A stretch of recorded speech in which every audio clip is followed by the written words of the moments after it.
This is Straight Talk with Atlanta native Greg Fann, the Preacher Man, and his sidekick Shanan Jones. Frank discussions of issues affecting the ATL, Fulton County, the state of Georgia, the nation, and around the world. And now, here they are, live and in living color, the team of Jones and Fann, the Preacher Man. Well, welcome tonight to another edition of Straight Talk with yours truly, Greg Fann, the Preacher Man, and Shanan E. Jones. How you doing tonight, Big Papa? Bishop, I'm well. How you doing tonight? Man, if I was doing any better, man, I'd be talking to Shanan E. Jones, Big Papa, the daddy of Samuel. And the Oh, well, you're doing good. You're doing good. Listen, tonight, Shanan, tonight is the night of all nights. Look like that trial is moving with Donald Trump and Micheal Cohen. Boy, and we want to talk about that tonight because this is the trial of the century. The first time a president is going to be is being tried and possibly going to be convicted of a criminal crime. The first time in our history. Yep. So we're going to talk about that. We have Micheal Maddox. She's going to be sharing with us about Exhibit 35. That she believes and others believe is the telling document that Trump agreed to pay that money back to Cohen to hush up. And I'm going to say it like they say in the street, to hush up Stormy Daniels. We'll be back on the other side with Shanan and myself with more after Miss C. Hey, Miss C, how you doing tonight? Shanan, that's your buddy looking all purple like me. Hey, Miss C. Hi, Miss C here with your 3-minute news blast. Hey, Greg. Hey, Shanan. Hope y'all are doing well. You're looking good. Anyway, I have a few tidbits of news I want to share with you, okay? The CPA Creative Group and the Key David Music Group presents David Walker and High Praise in a live recording on May 25th at 1 p.m. Doors open at noon at Living Faith Tabernacle, 5880 Old Dixie Highway in Forest Park. Jeremy Tuck is pastor. Tickets are available on Eventbrite. That's David Walker and High Praise in a live recording on May 25th. May 25th, I've got several friends that have birthdays on that day. That's a popular day for a birthday. But anyway, listen, I'd like to invite you to Flipper Temple AME Church, 580 Atlanta Student Movement Boulevard in Southwest Atlanta, every Sunday at 10:45 a.m. And if you're a Sunday school person, Sunday school begins at 9:15. And we welcome you all. Reverend Gregory Eason is our pastor. And if you need information or directions, you can call our church at 404-522-5020. And listen, before we go, there are 4 things I'd like for you to do. One thing I'd like for you to do is to subscribe. And the buttons are right there on the front of your screen. Subscribe to us and like us and leave comments. Let us know how we're doing. We would love to hear from you. And also share us. Don't keep Straight Talk News to yourself. Let everybody know about Straight Talk News. Let them know what you know. Straight Talk News. And if you have an event that you'd like for me to talk about, email it to me at straighttalknews1362@gmail.com. That's straighttalknews1362@gmail.com. And listen, in the meantime and in between time, may the Lord God bless you real good. Okay? See you next time. Bye. All right, Miss C with all the information and the news. And if you got more news and information, don't forget to send it to Miss C at straighttalknews1362@gmail.com. And we want to thank you, all of you, for sending us comments and talking about the program. Shanan got a lot of reviews of our project 2025. People did not know what they didn't know, and they thank us for this program. They said we ought to be on the station, one of the major network stations, to let people know what's really, really going on. But they can help. We're on WIGO 1570 AM. And you can listen to that. And also what they can do, Shannon, is they can share what we're doing with their friends. Get the information out. Send it to them. And subscribe to our channel. Don't forget to subscribe to our channel on YouTube. And then like us. Subscribe and like us. And hit that notification button so every time we come on, you will get a notification that we're on the air, because we care, and it ain't nothing but straight talk with Greg Fann, the Preacher Man, and Shanan E. Jones. We're never going to go into the segment with Mrs. Rachel Maddox. And Rachel Maddow. We're going into that segment. As soon as we get through that segment, Shannon and I, we're going to make comments. We're going to talk about it. Don't go nowhere. Don't touch that dial. We'll be back after her segment. The one piece of paper that has emerged in this case that is the most important piece of paper of all is this one. This document, People's Exhibit 35, is the smoking gun document in this first ever criminal trial of an American president. It is a bank statement showing the wire transfer of $130,000 to the representative for Stormy Daniels. It's the bank record showing that the hush money payment was in fact made. And on the bottom of the bank statement, on the right, you see what we now know is Micheal Cohen's handwriting, showing something else he wants to be reimbursed for. Since we now understand he's leaving the Trump organization at this point, he wants to make sure in this last payment that's coming to him, this other money the Trump organization owes him is going to be included. That's on the bottom right side of this piece of paper. On the bottom left side of this piece of paper, you see different handwriting. This is handwriting from the Trump organization's CFO, Alan Weisselberg. And it's him doing the math. This is how much Micheal Cohen is owed. Since we're going to lie and say this is income for him instead of the reimbursement that it actually is, that means he's going to have to pay taxes on it. So here's how much we'll add to what we're paying him to account for the taxes he's going to have to pay. Here's the add additional bonus line because he said he was owed money on his annual bonus and he's never getting another one because he's leaving the organization. Here's the over 12 part at the bottom there. That means we're going to pay it over 12 months. So it's $420,000 over 12 months. That's $35,000 a month. That's Alan Weisselberg doing the math. That document, People's Exhibit 35. What prosecutors have laid out is that that is the smoking gun document that shows the crime. It shows what the payment was really for and how it was disguised as something else in the business records of the Trump organization. And it was disguised as something else in order to conceal its true nature because its true nature was that it was a campaign expenditure.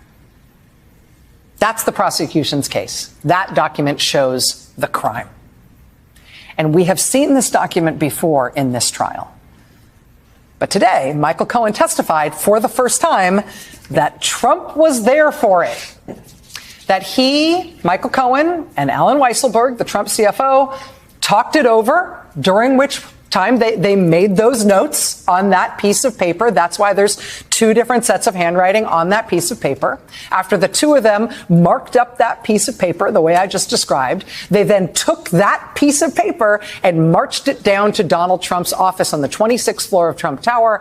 And with that paper in hand, the three of them had a discussion about what exactly they were doing and why they were doing it. And he said, do it. Prosecutor, following the meeting with Mr. Weisselberg and both of you adding that handwriting to People's Exhibit 35, what did you do and where did the two of you go at that time? Answer.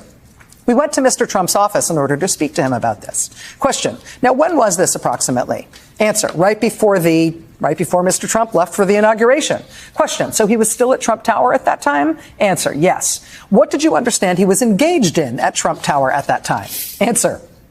Being president-elect. Was he at meetings at Trump Tower? Yes. Now, what happened when you went into Mr. Trump's office to have this discussion with him?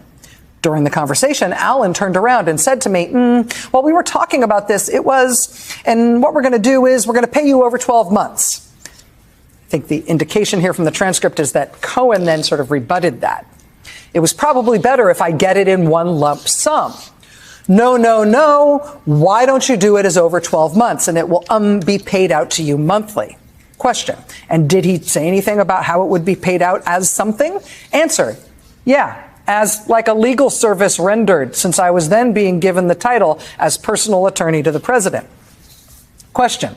So was this conversation that you had with Mr. Weisselberg in Mr. Trump's office with Mr. Trump?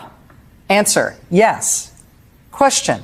And did Mr. Weisselberg have with him this document, People's Exhibit 35? Answer. He did. Question. And did he show this document to Mr. Trump? Answer. Yes. Question. And did Mr. Weisselberg say in front of Mr. Trump how much you were going to be paid in total? Answer. It was going to be divided by 12 and it's $35,000 a month, and that they would actually start making the payments in February, not January, because there was a lot going on with Mr. Trump moving to D.C., the inauguration and so on. Question. And so was it stated, did Mr. Weisselberg state in front of Mr. Trump that you were going to receive $420,000 over the course of 12 months? Answer. Yes. Question. And what, if anything, did Mr. Trump say at the time? Answer. He approved it. And he also said, this is going to be one heck of a ride in D.C. Question. And did Mr. Weisselberg say in front of Mr. Trump that those monthly payments would be, like a retainer for legal services? Answer. Yes. Question. Now, you mentioned something before, but I just wanted to question you about it. Did you say something to the effect that you had a sense they had spoken about this previously? Answer. Yes. Why do you say that? Because they always played that sort of game, of frickin' frack type game. And I had been around that office more than enough to realize that this conversation had already taken place between the two. And when I asked for the 420, Mr. Trump said, no, it's better to do it over the 12 months. Trump defense counsel Todd Blanche, Your Honor, objection to that answer and move to strike. The judge overruled. Question. And when Alan Weisselberg laid out the plan of how much you were going to get paid and over what months and showed Mr. Trump this document, did Mr. Trump try to renegotiate? Answer, no. So he approved it at that point? Answer, yes. Now, at some point, did Mr. Trump confirm to you that he was going to give you the title of personal attorney or personal counsel to the president? Answer, yes. When in relation to this meeting was that? Answer, around this same exact time. And it was the $420,000 that you were going to receive back from Mr. Trump going to be payment for future legal services as personal counsel? Answer, that was what it was designed to be. Well, what was it actually? Answer, reimbursement of my money. Question, it was repayment of which monies? Answer, it was a repayment of the Stormy Daniels payment. Question, now you said that you believe this occurred at Trump Tower some days before Mr. Trump actually left for Washington. Is that right? Answer, correct. Did Mr. Weisselberg have with him this document, People's Exhibit 35? He did. Did he show this document to Mr. Trump? Yes. Micheal Cohen testifying today for the first time that just before leaving to be inaugurated as president of the United States, Donald Trump reviewed the smoking gun document that laid out the crime. He then talked in detail about the crime with his CFO and with Micheal Cohen, and he said, quote, do it. Quote, he approved it. Well, we're back. I tell you, Rachel, she laid it out for us. She showed the document. Exhibit 35 is a telling exhibit of what Trump planned to do to conceal his affair with Stormy Daniels, which he felt that would hurt his chances to become the president of the United States.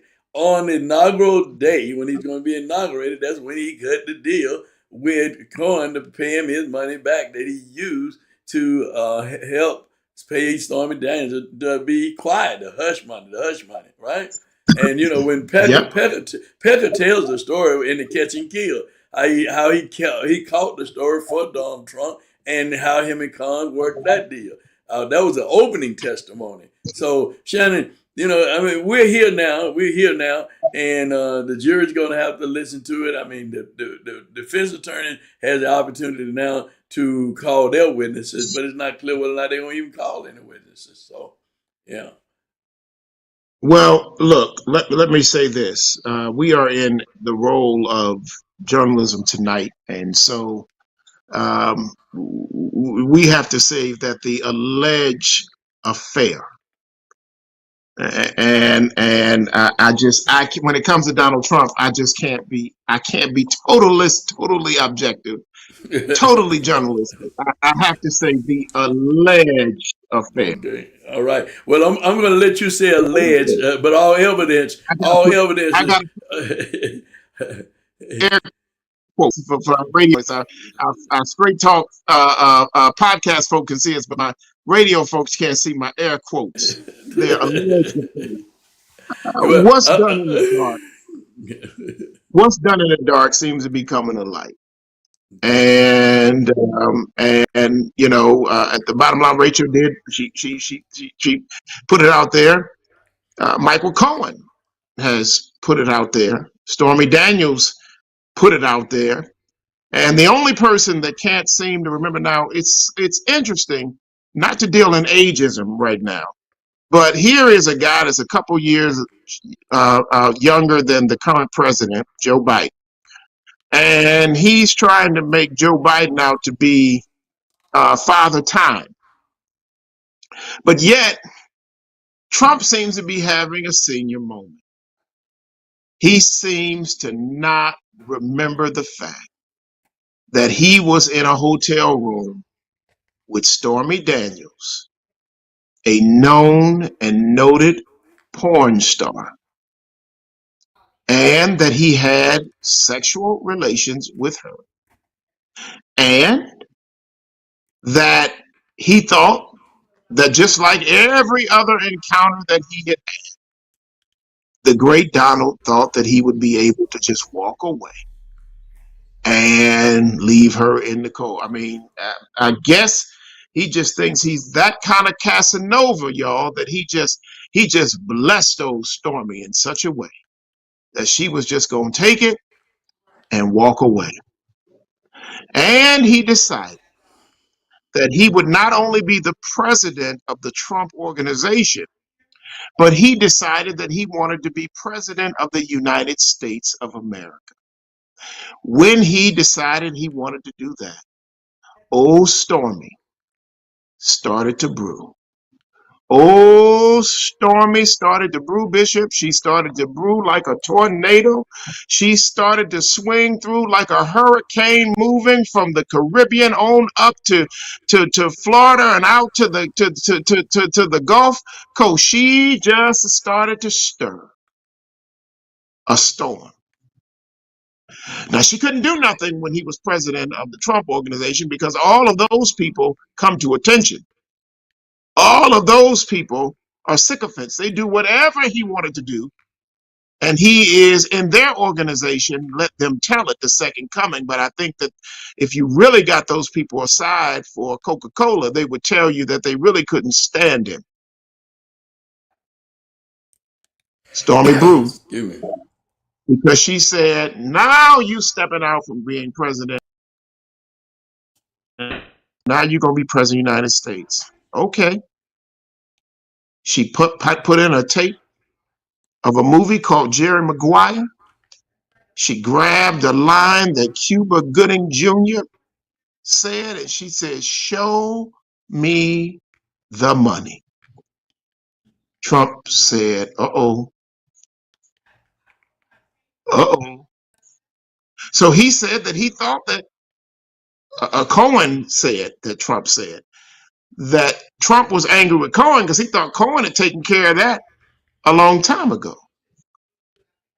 But come to find out, it hadn't been taken care of.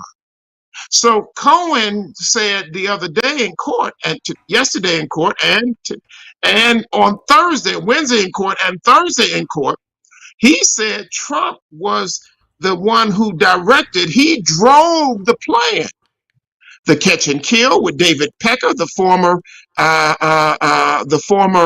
publisher of the National Enquirer, the lioness magazine in the history of yellow journalism. But not only that, but he also came up with the payment and how the payment scheme would happen. And Trump, in his senior moment, said to conjure up Bill Clinton on his worst day, I did not have sex with that woman, Miss Stormy Daniels. And the facts are not adding up.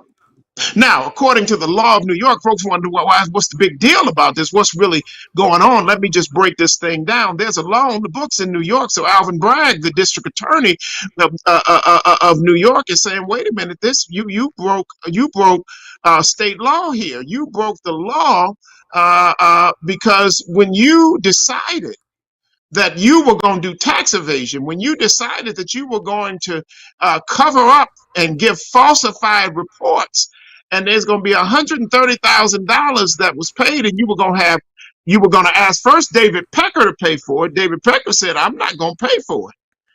David Pecker of the National Enquirer. So he got his fixer, Micheal Cohen. And Micheal Cohen said that he would pay for it. And he said that you could pay me back. And so what they did was they put in the report that the monies that was being paid back to Cohen was for legal services, but they could not point to what legal services he was doing for the retainer that he was getting. It wasn't adding up. And as they listened to Stormy and the amount of money summed up at that $150,000, when they got to that sum and how much money was being paid to Micheal Cohen, it started to show that old Trump was lying. And this is the lie that's being heard around the world, Bishop. And I think it's going to catch him. I think they finally got him, but I don't think it's going to stop him from being president. Well, let me just say this, and I'm glad that you laid it out like that. But you talked about the ones that's following him. Yesterday you had the senators to come, and Van Stramen was with him too. Oops, and they were talking about the judge's daughter and her dealing and raising money for Democratic candidates, and they were saying that's improper. Then you mean Bishop? You mean Speaker Johnson and the pimps? Yeah, and the pimps, and then you had the congressional. You had the red Matt Gaetz and that crew. They said the maggot pimps. They all come down there saying, "Well, this ain't right. No, it's not right." But then I didn't see Marjorie tell a lie there. No, they didn't need a Gladys Knight. They didn't need a Gladys Knight. She don't sing good. She don't sing good. They just Johnson and.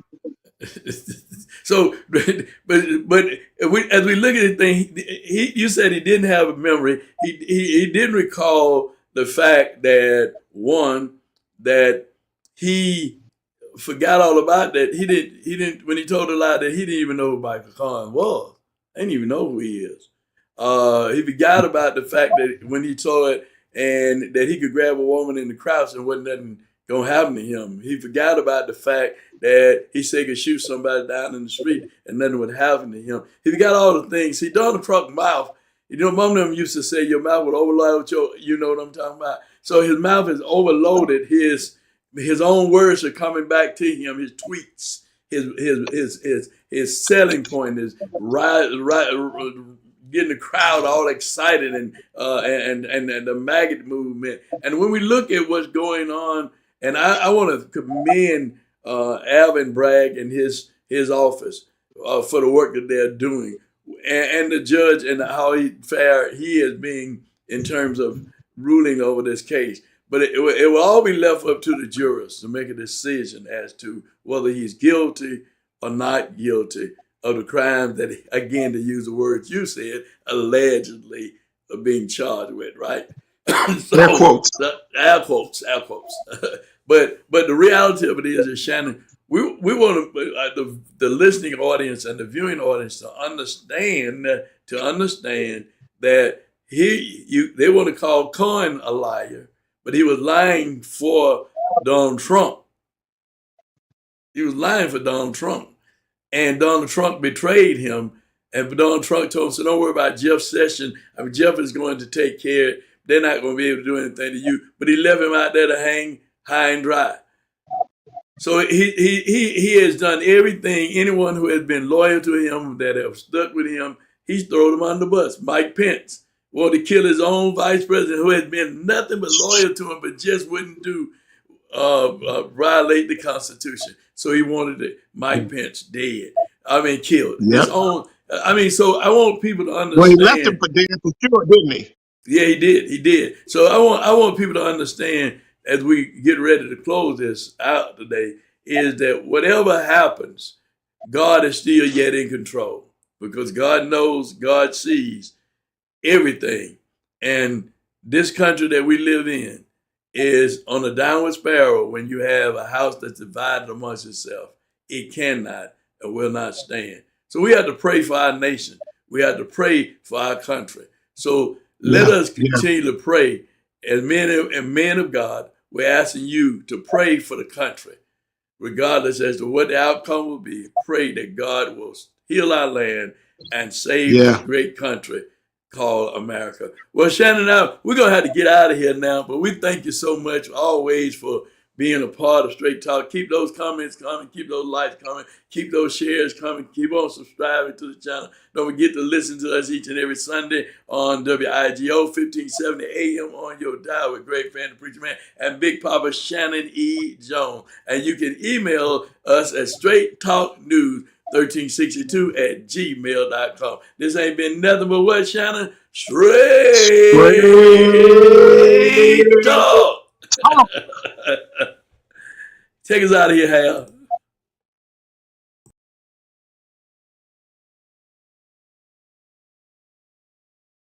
Want to be a guest on Straight Talk? Email Greg Fann at FANN922@comcast.net or call 404-308-0795. Join us again for another episode of Straight Talk with Shanan Jones and Greg Fann, the Preacher Man.